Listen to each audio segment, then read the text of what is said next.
Greetings, fellow Gators. Welcome to another Stargate video. And this will be kinda special video because in this video we will take a look at the model of the ship which actually never made it to the Stargate franchise. And that is BC-303 Daedalus. Now wait a minute, BC-303 that was Prometheus and Daedalus is BC-304, the Daedalus class. Yes, you are correct, but that was not always the case. And in the season 8, when they were preparing for the Daedalus, they created concept arts and based on them, they created a top view for the episode Moebis, where we can actually see the Daedalus when it was still planned to be a sister ship of Prometheus. So, this is the shot from the episode Moebius, and you can see here this is Daedalus. Yeah, we can see it here.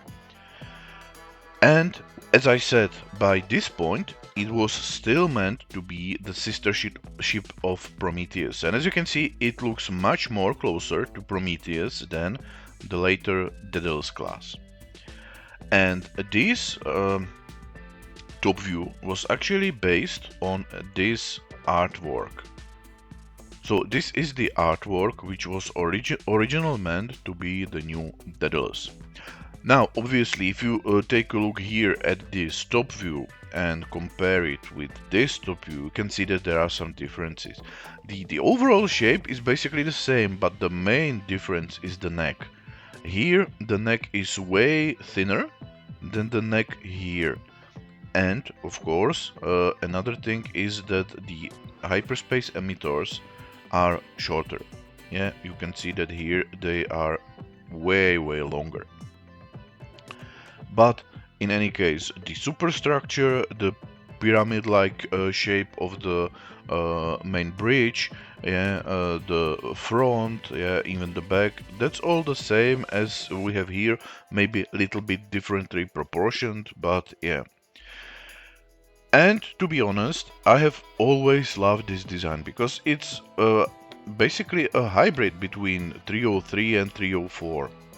So I decided I will make this model based from this design, because to be fair and to be perfectly honest with you, I much more prefer this bulkier design, because it is something that we did not see that much. And this ship actually has more of the vibe of the battleship, unlike the 303 or 304. And yeah, so this is basically what we will use as a reference when it comes to the creation of the model. And yeah.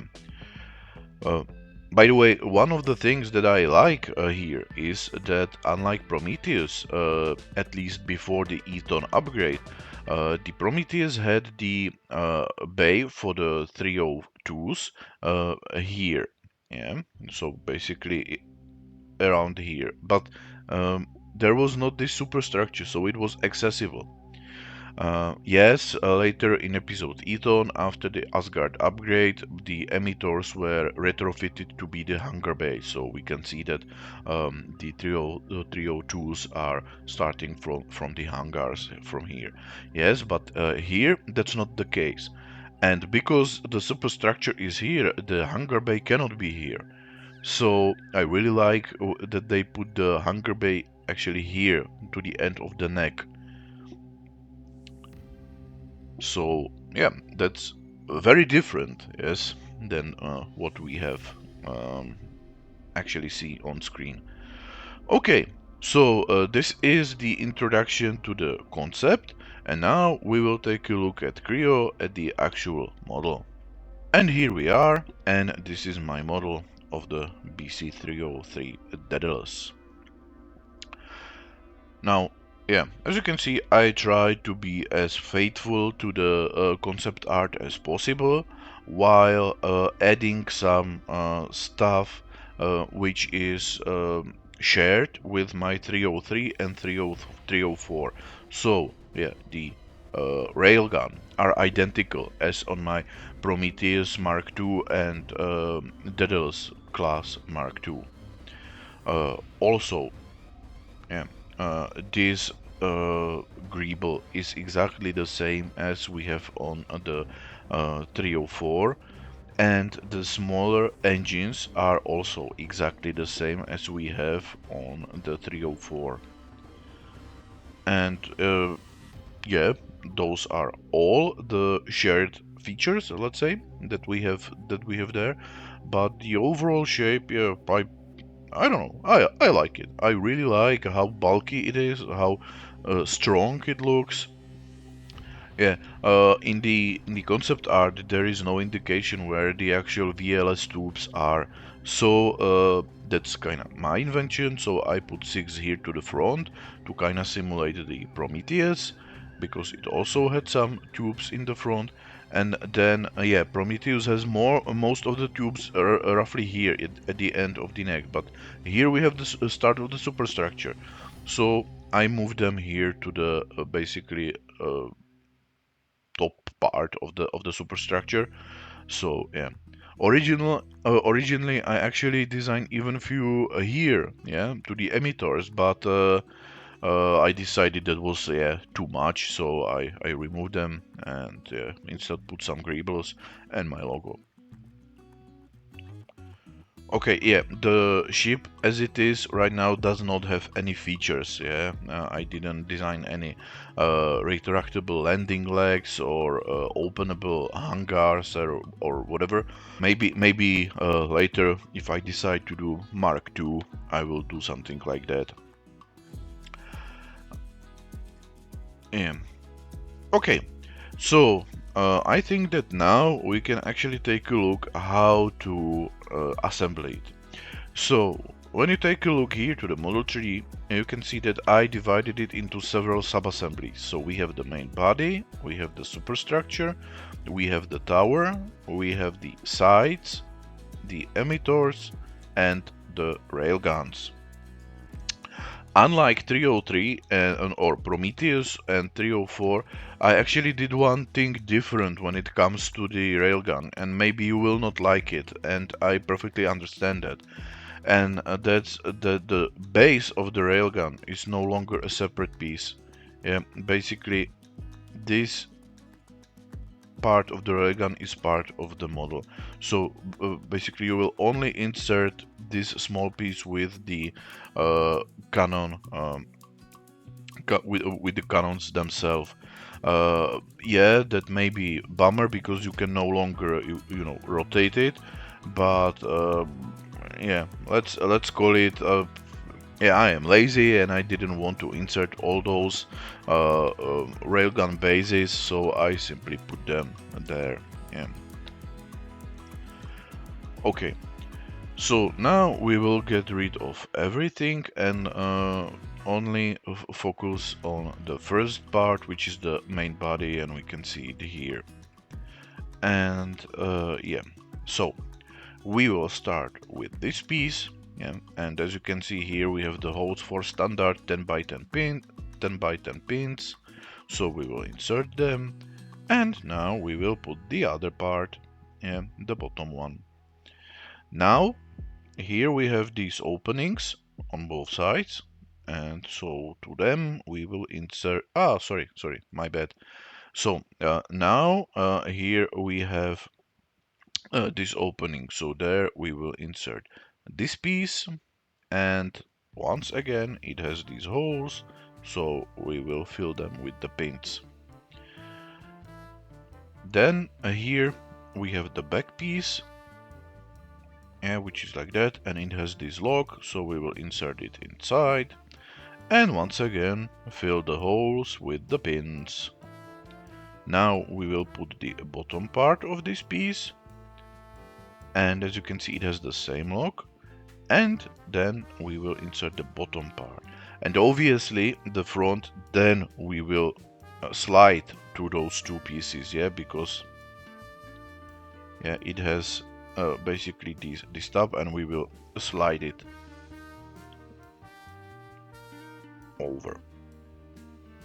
And then here we have the two pegs, and to them we will insert the main engines.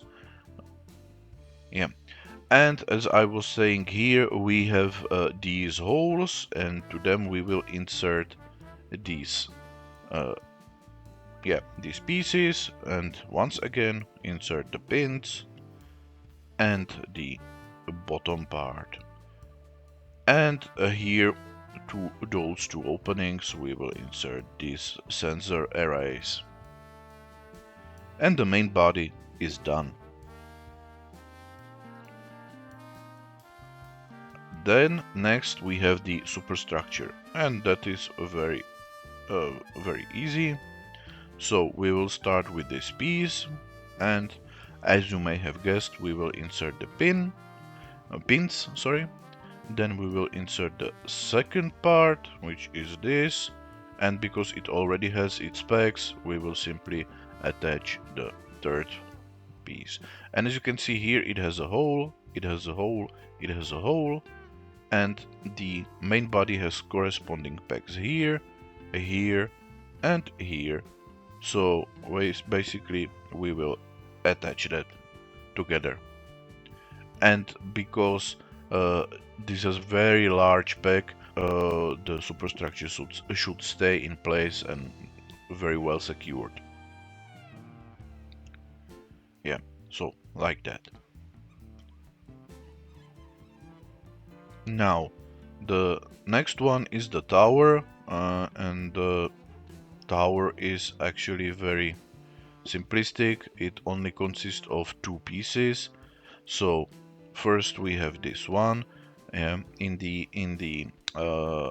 main body we can see that we have here those three pegs, and inside we will insert this tower, which also kinda serves as a safety, so that the front cannot really slide down. There is big friction, sure, but just in case I made it like that, so basically that this part of the tower click the two pieces together, so they cannot be detached. Yeah, and here we have the another peg, and then we will insert this part uh, of this tower, and we have this. Okay, now the sides.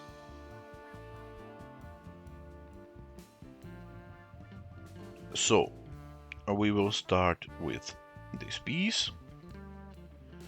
We will of course insert the pins, and we will put the top piece, which looks like this, and then the front piece. And as you can see here, we have the two pegs on each side, and we will simply insert them to those two holes, so that basically they are clicked together. And then when they are, we will insert the support rods from both sides. Yeah, you will put them, as you can see, they go way deep and they still stick quite nicely, and that's because they basically work as support, so they need to hold the whole emitters securely in place. Yeah, so yeah, those were the sides, and then we have the emitters.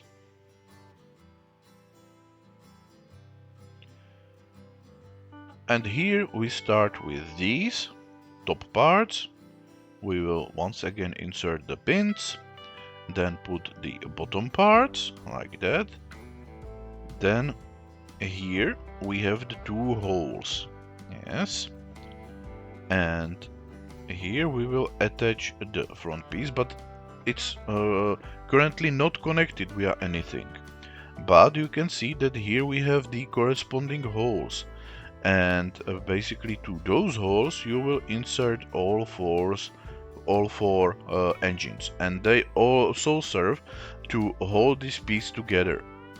Yeah, and then to the front you can see here we have the pegs, and then you will attach these, and the emitters are done.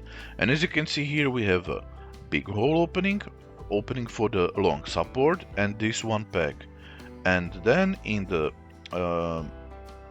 sides we have corresponding holes. So This is the hole for the peg, this is the support, and this is the big peg. And yeah, as you can see here we have the corresponding holes. So everything will be put together, and then we will have this. And last but not least, to all of those railgun bases we will attach the cannons themselves. And that's it. So yeah, this was the assembly instruction, and now we can take a look at the actual print. Oh, and I forgot to mention one thing, and that's here. Here we have a hole for 2 toothpicks, because here we are supposed to have 2 antennas. Yeah, so I will have a toothpicks here that will serve as the antenna. Sorry, I forgot to mention it. And here is the ship. Yeah, I would say it went out really nicely, though it's quite big and heavy. But yeah, everything I wanted there to be is there, and the assembly process was very easy and straightforward. Yeah, and there were really no issues at all. Yes, I have to admit that I did one kind of cheating, and that's with regard to those 2 pieces. I actually not only slided them inside, but also used a little bit of glue, because they were a little bit wobbly and I didn't really want to deal with that. So yeah. As you can see, this is not painted at all. This is the print as it went out. So yeah, this is silver. These are toothpicks painted, and the rest is gray blue from Bumble Up. And that's it. Yeah, I was playing with the idea of painting the hangar bay doors, but I am lazy, so I didn't do it. But in any case, this is it. So yeah, this is the BC-303 Daedalus. Yeah, I hope you liked it, and yeah, we will see each other in the next video. Have a very nice day, and bye bye.